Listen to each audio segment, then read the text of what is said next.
So sometimes on this channel I compare World of Warcraft versus Final Fantasy, and I'm about to introduce, or have introduced, based on when this goes live, the third MMO I'm going to be covering on this channel. And I think there is a misconception in how content creation reflects on how somebody views something. There was a series of posts that we made on Work to Game last week that unfortunately were about negative things within the community. Now, this is amidst a showcase event that has us hyped for Endwalker.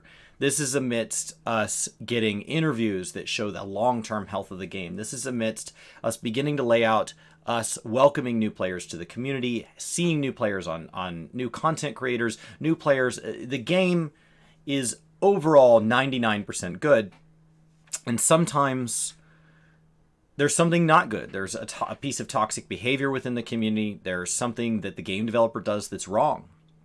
They handle a situation wrong. And oftentimes, because negative things sometimes do better, you get people who click on a negative title and then assume that an entire content creator is just negative news.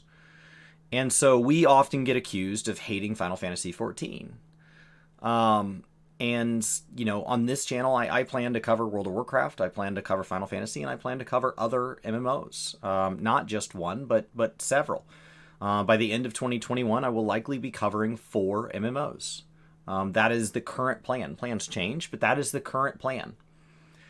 And in that time, not everything I say will be positive about these games. There will be areas that developers get it wrong.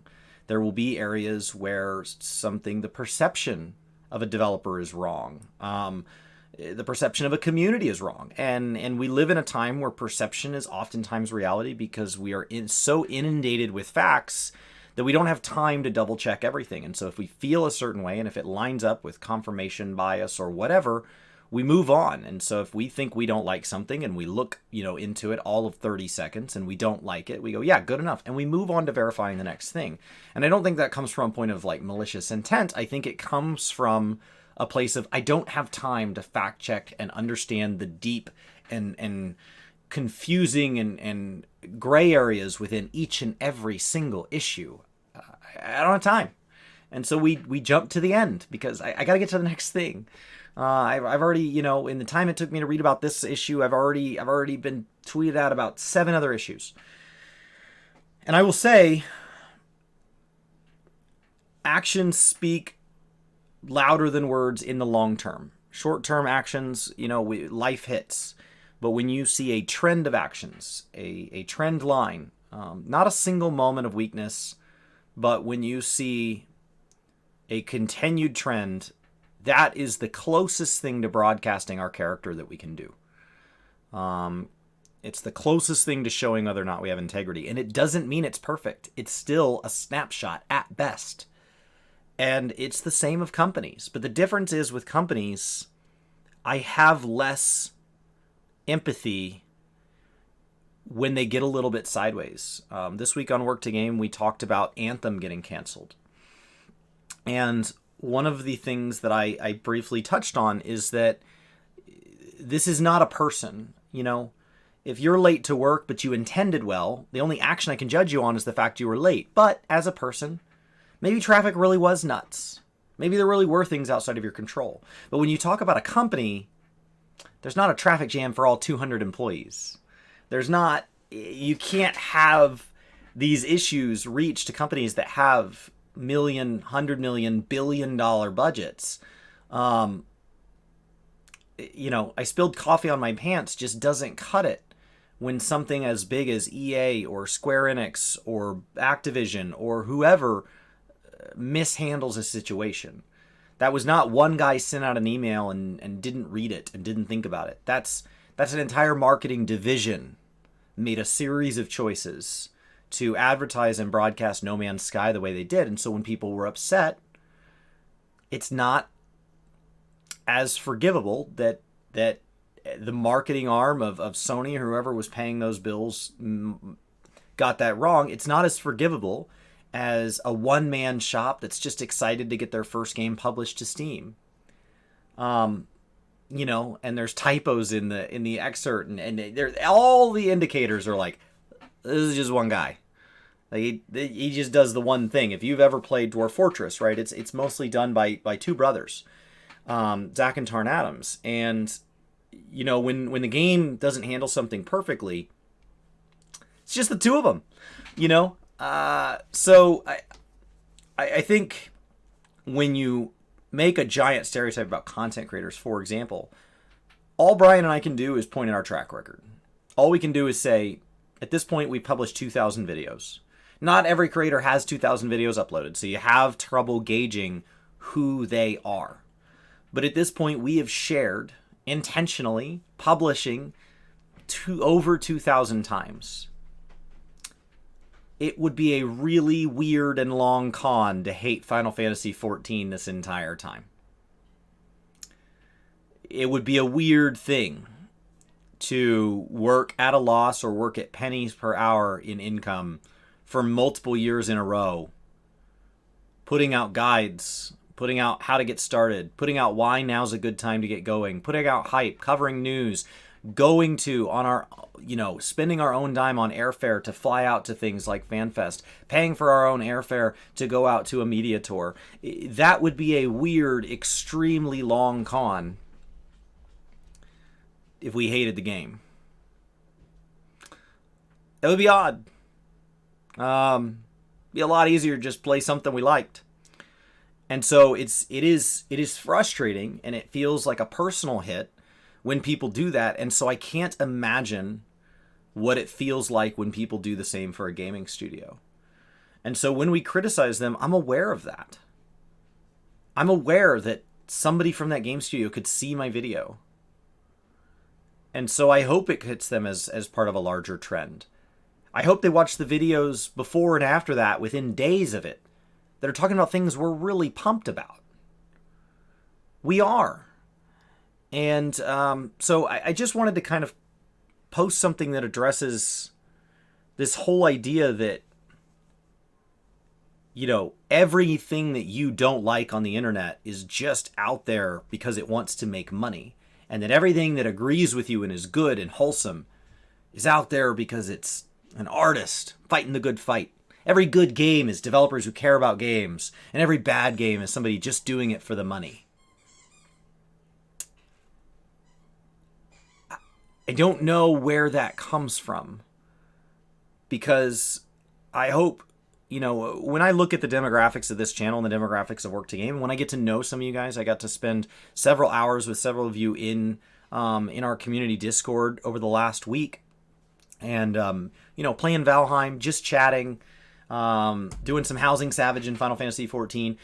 Various evenings I've gotten to spend various time with various people, and typically, as a general rule, our community is of a working age. Very few people are old enough to be retired unless they've done something incredibly right. And very few are young enough that they haven't had to do something called a job or take on a level of education that feels like a job. So most of us know what it's like to do something where you have to generate an income to pay for the things you need, to pay for your housing, to pay for your food, to pay for school, where you've taken out loans and you're putting in work to work towards an education so you can begin paying off those loans. Most of us can relate to having to be aware of the cost of life, the cost of just existing. We don't live in Star Trek land where everything's paid for because we've hit this UBI and the planet is wonderful. We're not there, and maybe we get there in 500 years, but we're not there today. And I think we tend to villainize things we don't like as just doing it for the money, but the good guys are doing it for the money too. I've had many jobs over the years, and I've liked them. I've liked various aspects. I've disliked various aspects. Some jobs were mostly like, with a little dislike. Some jobs were, for portions of the time there, were mostly dislike with a portion of like. Usually that phase doesn't last very long. Some change with the season, Depends on what I'm having to do and why I'm having to do it. And what else is going on in my life. Maybe I just don't have the bandwidth to deal with the crappy part of that job. You know, I've been reprimanded for being late to a job for being hit by a car. I've been yelled at for things that I didn't do. I've been told to deliver bad news to people because somebody else made a mistake in the company and I'm expected to take the blame. I have been in a number of positions where I've been asked to compromise my ethics and I'm forced to have a very real conversation with my boss. I've had to quit jobs. I was once fired in college for not showing up to a shift that wasn't mine. I wasn't allowed to be scheduled on a certain day of the week because I had classes that day. Another guy quit the day before and a manager scheduled me. No one called me. They scheduled me on a day that I wouldn't have been able to go anyway. And then I showed up for my next scheduled shift and they fired me on the spot. I have had a huge range of employment over the years. And no matter how good my best day was, no matter how joyful it was, no matter how much I was learning, no matter how much it was improving me professionally, personally, making me laugh, making me smile, going to a Christmas party, I've never told them I don't want my next paycheck. Not once. I've never for a second thought it would be okay if I didn't get my next paycheck. I felt that I've gotten bonuses that I would have been okay with less. I've felt that I've been given opportunities that I would have been okay with less. Raises, promotions were not necessary, and when performance review came up, sometimes I was given more than I may have needed, never more than I was willing to accept, and I don't think that immediately divorces me from liking those jobs. I don't think it divorces me from wanting to do a good job for my customers, for wanting to do a good job so I could be proud when I go home at night. And when the things happen in these games, when Anthem gets canceled, there's an immediate assumption that it was swindling and it was just doing it for the money. And when Final Fantasy XIV is crushing it in 90% of everything they do, but in that other 10%, they're making a mistake that my understanding at this point, they've admitted to and corrected. So my understanding of the situation, I'm not exactly involved. My understanding of the situation is we're on the same side they are. So I'm not way out of left field here. My understanding is the internet, not just us, was outraged and they said, you know what, you're right. We need to fix that. That was not okay. So they know they're not perfect. But that criticism is still allowed. We're not saying that it's not a good game. And it seems like people are saying, well, because it's a good game, they're doing it because they love it. And if you're insulting it, and there's this mentality that you're not allowed to criticize a game you don't play because you don't know. I can't say anything about Anthem. I never played it. I played the demo. I never bought it. I kept waiting for it to get good, and I expected it to get good, and it never did. And so I guess I saved myself the $3 or whatever the one time I thought about getting in, and it was on sale. I can't criticize Final Fantasy if I'm not currently subscribed. That's a theory, right? And it seems to hold water, makes sense. How would you even know? How can you criticize something from the outside? But then there's this other theory that if you are on the inside of a game, you did play Anthem, you do play Final Fantasy, and then you criticize. The response is, well, if it's so bad, then go play something else. I am happily married for the better part of a decade. That doesn't mean every moment's been happy. That doesn't mean every day's been happy. It means that, by and large, we have continued to every day stick to the commitment we made that said, we are committing to have a series of actions that shows and acts towards the common goals and the love we have for each other, period. Doesn't mean only when it's easy. Doesn't mean only when I like her. As a matter of fact, it feels like I'm most married when we are frustrated with each other, because I have to actively make the choice to do the actions that are considered loving somebody. The actions of, We went to gameplay. And so, this is sheer professionalism at its finest. So that's independent of that, right? And so I don't understand this. Well, then I have to be 100% nice to her and never criticize and never say, hey, it would improve things if you did this a little differently. I think you had a bad take on this. I think you took something out on me that wasn't my fault. I think you treated me unfairly in this way. I think you did something relating to a family member or a friend where you could have done a better job. It doesn't mean we can't ever help each other grow. As a matter of fact, I want to see her grow. I want to see her succeed. And that's me understanding that means that over the next decade and the decade after that, that she may change from the person I originally married, slow and iteratively. And I've agreed to be on for the ride, whoever she may become. I've agreed to be there for that. And she's done the same for me. That's the agreement. That's what we signed up for. And when I sign up to play Final Fantasy for a 1-month period at much lower stakes, I have said in trade for $15, we're in this.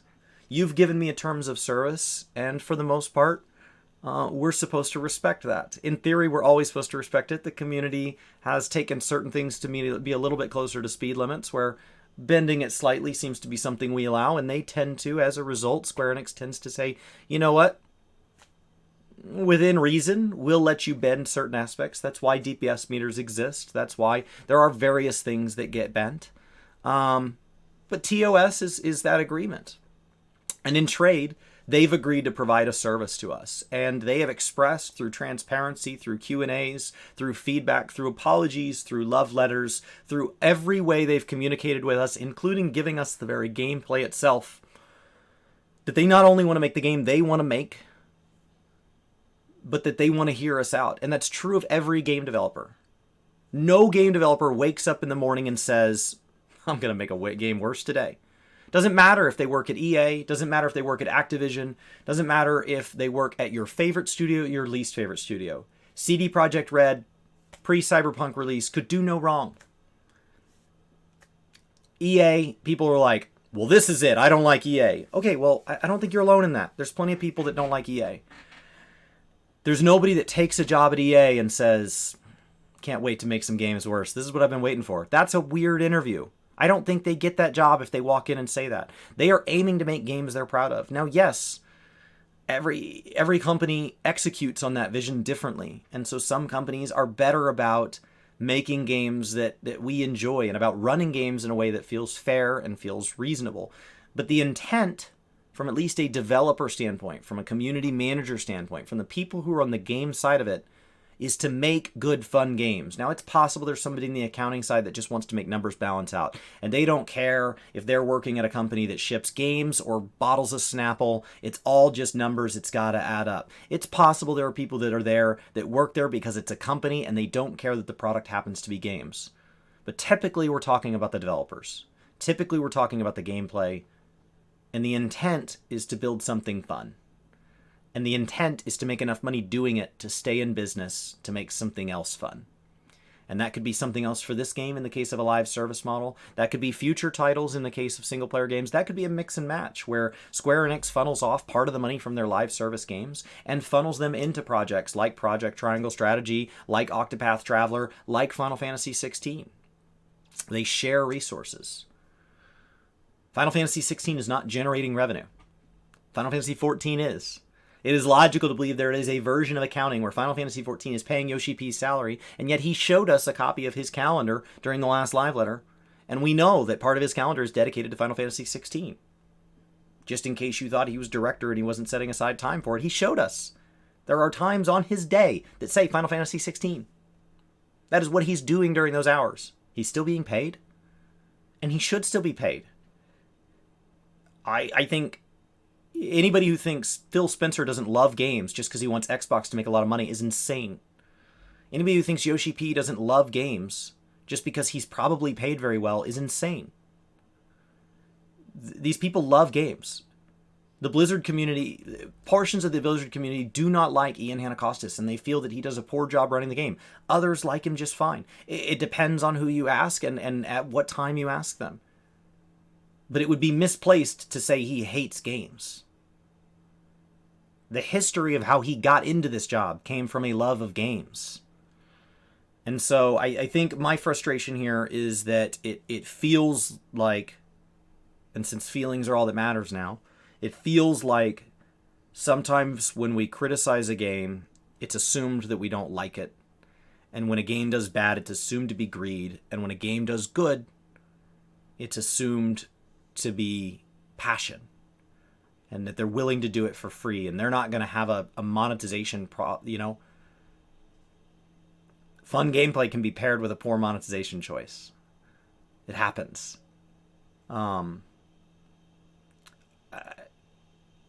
Diablo Immortal is something that initial impressions so far say it's fun content. And now we wait to see how it's monetized to see if that totally takes away or not. So that's really it. There wasn't a real final single thesis of this video. I just wanted to kind of rant for a bit because I found frustration in some of the comments that were geared at us, that were geared at other creators, that were geared at developers, and that what they seem to have in common, even other just community members who aren't creating content, is that it's assumed that when somebody disagrees with you, it's because they're coming from a place of wanting the world to burn, and that's just not always the case. Sometimes somebody just disagrees with you. And that's just me talking about gaming, kinda.